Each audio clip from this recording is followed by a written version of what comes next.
নমস্কার প্রিয় দর্শক বন্ধুরা, আমি উজ্জ্বল কর। আপনারা দেখছেন U24 নিউজ বাংলা। আজকের বিস্তারিত খবর।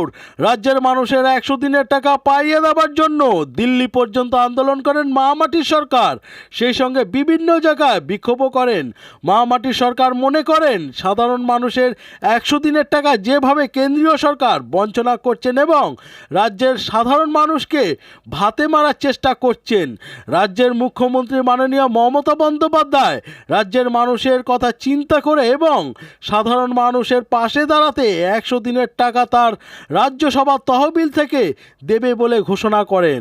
এই ঘোষণাতে বিরোধী দল কতটা ধাক্কা খেলো ভোটের আগে এই রকম ঘোষণাতে আমরা সরাসরি শ্রীরামপুর পৌরসভার সিআইসি এবং হুগলি জেলা তৃণমূল কংগ্রেসের সহসভাপতি গৌরমন্দে কি বললেন আমরা সরাসরি শুনে নেব।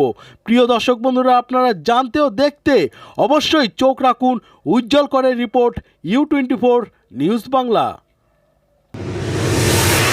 দেখুন, আমরা বারংবার কেন্দ্রীয় সরকারের কাছে আবেদন করছি, ধর্ণা দিয়েছি, আমাদের সাংসদরা পার্লামেন্টে কথা তুলেছে, কিন্তু নরেন্দ্র মোদীর সরকারের কুম্ভকর্ণের ঘুম ভাঙাতে পারিনি। অভিষেক ব্যানার্জি সাংসদদের নিয়ে, বিধায়কদের নিয়ে, পঞ্চায়েতের লোকেদের নিয়ে এবং পঞ্চায়েত সমিতি, পঞ্চায়েতের প্রধানদের নিয়ে দিল্লি দরবার করেছিলেন। কিন্তু সেক্ষেত্রে আমরা দেখেছি যে কৃষিমন্ত্রী পালিয়ে গেছিলেন, তিনি কোনো কথা শোনেননি। আমরা মনে করি যে আমরা আমাদের দাবি নিয়ে নিশ্চয়ই আমরা বারংবার জানিয়েছি। যখন দেখলাম যে এখানে রাজ্যপালের কাছেও আমরা এই দরবার করেছে অভিষেক ব্যানার্জি, আমাদের যুব নেতা, তিনি কোনো কর্ণপাত করেননি। যখন দেখা হলো যে মমতা ব্যানার্জি সরকারকে ভাতে মারার চেষ্টা করছে কেন্দ্রীয় সরকার এই নির্বাচনের সময়, তখন আমরা মনে করি যে আমাদের সরকার হচ্ছে মামাটি মানুষের সরকার, মানুষের জন্যই আগে মমতা ব্যানার্জি। তাই মমতা ব্যানার্জি উপলব্ধি করেছিলেন গরিব মানুষের টাকা যেভাবেও পাইয়ে দিতে হবে। যখন দেখলো কেন্দ্রীয় সরকার বঞ্চনা করছে, তখন তিনি নিজের ওন ফান্ড থেকেই টাকা দেওয়ার সিদ্ধান্ত কালকে বাজেটে নিয়েছে। এটা একটা ঐতিহাসিক বাজেট, অনেক কিছু করেছে। কালকে যা ঘোষণা তাতে দেখবেন যে বিজেপি আর মুখ খুলতে পারছে না। মামাটি মানুষের সরকারের মহিলারাই তো আমাদের অনুপ্রেরণা, মহিলারা আমাদের শক্তি, মায়েরা আমাদের শক্তি। তো মা জগদ্ধাত্রী আমাদের মমতা ব্যানার্জি উপলব্ধি করেছিলেন যে এই অসুর বিজেপি সরকারকে দমন করতে গেলে মায়েদের এগিয়ে আসতে হবে। তাই মায়েদের পাশে দাঁড়িয়েছে। 500 টাকার জায়গায় 1000 টাকা তিনি ঘোষণা করেছেন। তো এই যে তার আগামী দিনে যে একটা ভোটের যে আসনগুলো রয়েছে সেটা কি বলবেন, যে পুরোটাই কি এবার আপনাদের না? আমি পুরোটার কটা কম কটা বেশি বলছি না। আপনারা বলছি যে তোমরা যখন বলছো 400 পার, আমরা তখন বলছি যে 18 থেকে একদম তলায় নামিয়ে দেবো।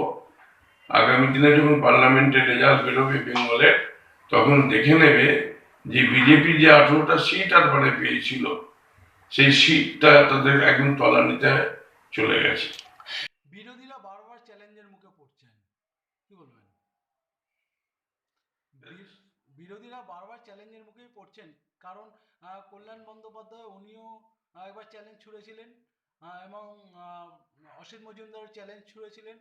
এমন কি বলবেন, সেই বারবার চ্যালেঞ্জের মুখেই পড়ছেন? না, আমাদের কাছে চ্যালেঞ্জ সাংসদ তো অনেকবারই করেছে। লকেটকে তো বারংবার চ্যালেঞ্জ করেছে, আপনি ক্ষমতা থাকলে আপনি হুগলি সিটে আবার দাঁড়ান, আপনাকে গলার লকেট করে ঝুলিয়ে আমার বাড়ি পাঠিয়ে দেবো। এটা 2-3 বছর আগে বলা হয়েছে। এবং লকেটের পার্লামেন্টের জায়গায় বিধানসভায় পোস্টার পড়ে গেছিল যে সাংসদকে খুঁজে পাওয়া যাচ্ছে না। এটাও হুগলি জেলার লোকসভার মানুষরা দেখেছে এবং সত্যি ওনাকে পাওয়া যাচ্ছিল না। এই আবার ভোটের পাখির মতো আবার এসেছে মানুষের কাছে। এখন দলই তো ওকে বলছে টিকিট দেবো না। লকেট কোথায় টিকিট পাবে? হুগলিতে পাবে না অন্য কোনো জায়গায় পাবে? শ্রীরামপুরে পোস্টার পড়ে গেল যে লকেটকে শ্রীরামপুরে দেয়া যাবে না টিকিট। ওরা ঠিক করবে যে আমাদের তৃণমূলের প্রার্থীর এগেন্স্টে কে দাঁড়াবে। তবে আপনারা নিশ্চিন্ত যে আমাদের 3টে লোকসভা যে আসন, সে 3টে আমরা 3-0 করে দেবো। মাঝে মাঝেই আপনাদের মুখে কিছু কথা শোনা যায়, যেটা হচ্ছে কি যে ভোটের মুখেই বিভিন্ন কর্মসূচি দেখা যায় বিরোধীদের, কিন্তু সারা বছর দেখা যায় না। সারা বছরই আমরা প্রোগ্রামের মধ্যে থাকি, আমরা সারা বছর প্রোগ্রামে থাকি। আমরা 23শে জানুয়ারি করি, 26শে জানুয়ারি করি, গান্ধী জন্মদিন করি, 15ই আগস্ট করি, আমরা খেলা দিবস করি, আমরা যুব দিবস করি, আমরা 21শে জুলাই করি শহীদদের, আমরা নানুর দিবস করি। আমরা সারা বছর মানুষের পাশে থাকি, আমরা প্রতিবাদ মিছিল করি শান্তিপূর্ণ, সারা বছর আমাদের প্রোগ্রাম থাকে। এই যে রাম মন্দির, এই রাম মন্দিরে কি বলবেন তাহলে? সব নিয়ে যখন করেন তো রাম তো সবার। রাম তো আমাদের সবার। আমার বাড়িতেও রামের একটা মূর্তি রয়েছে, আমার স্ত্রী প্রত্যেকদিন ধূপ ধুনো দেয়। রামকে নিয়ে ওরা ব্যবসা করছে, আর রামকে আমাদের অধিষ্ঠিত দেবতা বলে মনে করি। আমরা বলি রাম সীতা, ওরা সীতাটাকে বাদ দিয়ে দিল। যেভাবে নরেন্দ্র মোদী তার স্ত্রীকে বাদ দিয়ে দিয়েছে, স্ত্রীকে নিয়ে ঘর করে না, তেমনি দেখবেন যে রাম মন্দিরে শুধু রামকে প্রতিষ্ঠিত করলো, আর সীতাকে বাদ দিয়ে দিল, এখন আর রাম সীতা বলছে না।